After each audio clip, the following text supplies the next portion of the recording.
Good evening. We'll call to order the City of Douglasville's City Council special meeting for today, which is Monday, June 5th at 5:45. It's here. This is a public hearing for our budget.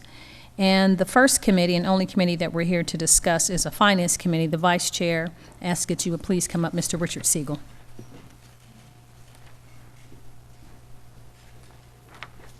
Thank you, Madam Mayor. Presentations of proposed City of Douglasville 1. Conference Center Fund, 2. Confiscated Assets Fund, 3. Convention and Visitors Bureau Fund, 4. General Fund, 5. Multiple Grant Fund, 6. Public Purpose Corporation Fund, 7. Rental Car Tax Fund, and 8. Sanitation Fund budgets for fiscal year 2017-2018, to be followed by public comment and discussion.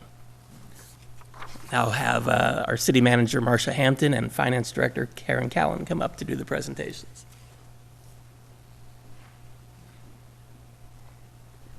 Thank you, Chairman. The only open comments that I will have is that following the presentation, if anyone needs a copy of the presentation, it will, 1, be available online. 2, we do have some hard copies that we will be able to provide to you. Ms. Callan will go over the presentation. I will make comments where necessary, and then after that, we will entertain comments from the public. All right, thank you everyone for coming out this evening. This is to adopt our 2018 City of Douglasville budget. This is our public hearing. We're requesting citizen input and comments. I put a quick PowerPoint together to go over our budget, so please stop me if you have any questions as I go through the PowerPoint. To go over our budget process, the City Council and staff retreat to establish priorities at the beginning of January for the upcoming budget year.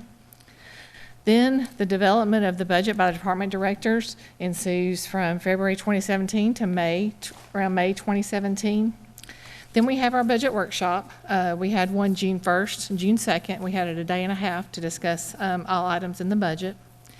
Today we're having our public hearing, and then adoption of the budget will be June 15th, the legislative work session, and June 19th, regular meeting.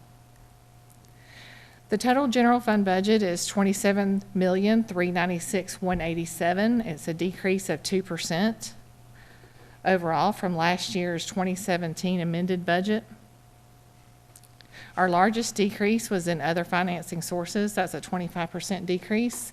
That is due to the prior year we had a one-time infusion of a revenue source from a Greystone power audit that we will not have again this year.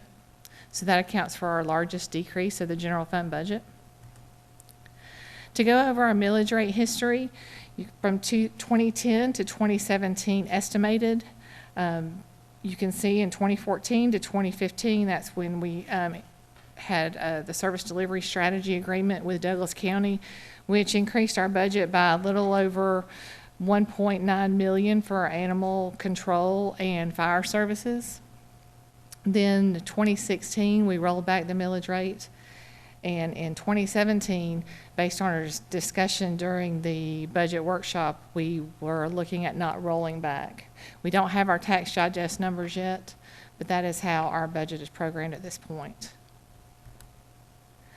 What makes up our general fund revenues? 77% makes up taxes.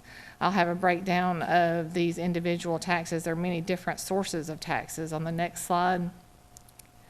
Charges for service, 5%, and that includes our Parks and Recreation service fees, our West Pines fees that when you play the golf course, our Parks and Recreation fees for when you have athletic leagues, those types of things. 10% is for licenses and permits.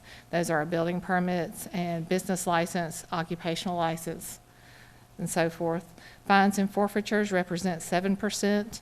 Investment income, $35,000, a small percentage, as we know interest rates are still fairly low, and miscellaneous revenue of 1%.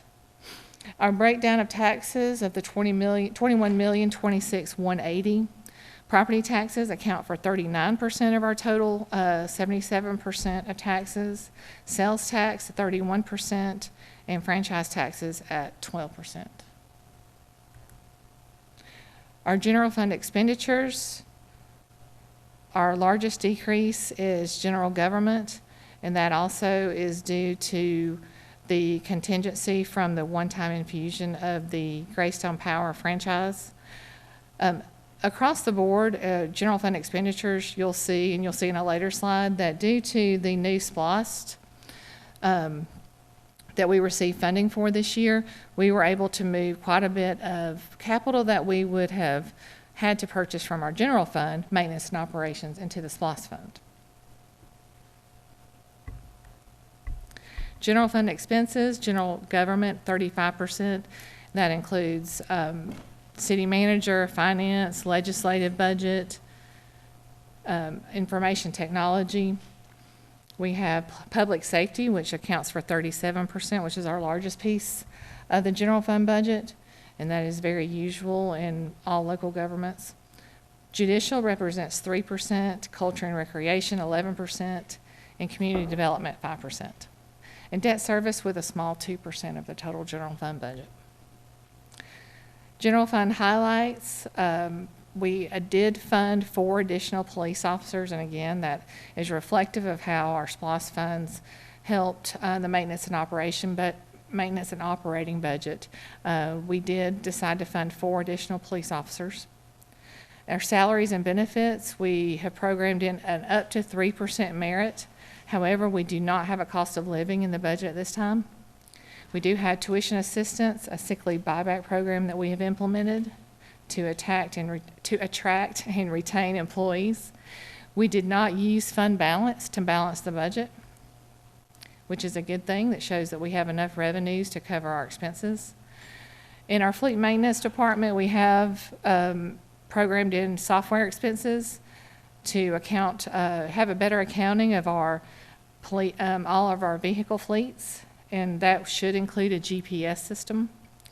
In Parks and Recreation, we have master plan programmed in for all parks and a north side community study. Capital funding in the general fund, we have a vehicle for our inspections department, code enforcement, and a pickup truck for maintenance.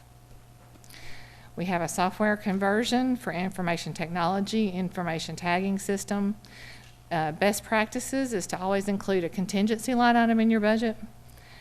And additionally this year, not additionally, but continuing to support fire service and animal control, which is about $1.9 million each year through an intergovernmental agreement with Douglas County. Those are the general fund budget highlights. Any questions or comments?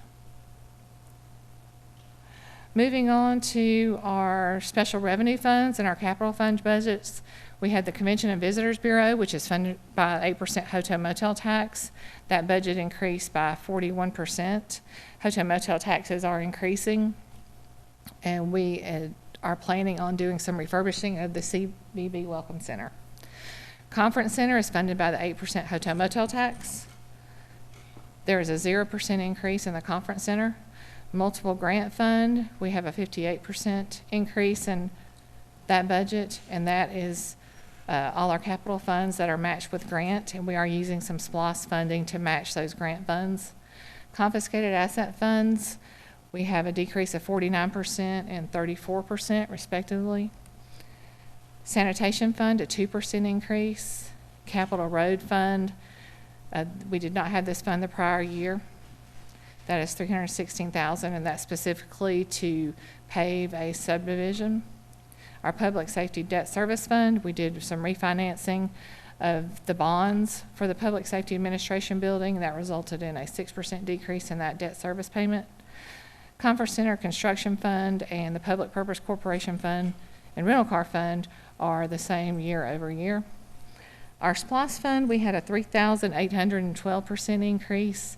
We started receiving the funds in April of 2017, so we had a small budget that we adopted during the current year. And $10,289,000 we have programmed for the subsequent year and fiscal year 18. You can see our capital funding for SPLOST is over $10 million, and our general fund capital is only $314,690, which allowed us to program in professional services, studies, software, and those types of things this year. The SPOS fund budget highlights, we have $4.5 million in street resurfacing, in our resurfacing portion of the SPOS. We have a street sweeper, a K-boom truck for street maintenance. In Parks and Recreation, we have West Pines Greens conversion, clubhouse renovation, Hunter Park Pavilion, and playground improvements across all parks in the city. For public safety, we have the body cameras, tag readers, crime scene software, police vehicles, and the radio tower. And for our facilities portion of the SPOS, we have sanitation and maintenance, which are matching the sanitation funds for the building, the new sanitation and maintenance building, and design funds for City Hall. Our budget adoption will be June 15th and June 19th. Any questions or comments? Comments? Yes.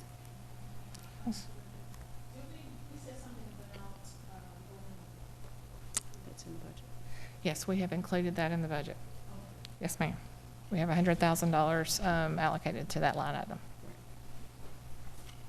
Was that the contingency, the $100,000 contingency? No. Yes, sir. Yes. Mm-hmm. Other questions? Mm-hmm. Comments? Again, this will be posted online. Just want to make sure it's clear for the members of the public that are here. This is a public hearing, and this would be your opportunity now to come up and ask any questions or make any comments about this budget. So the floor.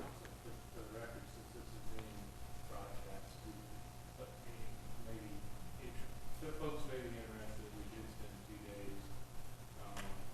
We didn't have any questions about the budget procedure, but we asked those over the past few days before we studied. Good point. And also, since we won't be voting on this for a couple weeks still, if you have any comments or questions that you don't want to come forward right now, send us an email to the finance director, your city council members. We do want to hear from you. So if there are no questions, then we can close the public hearing.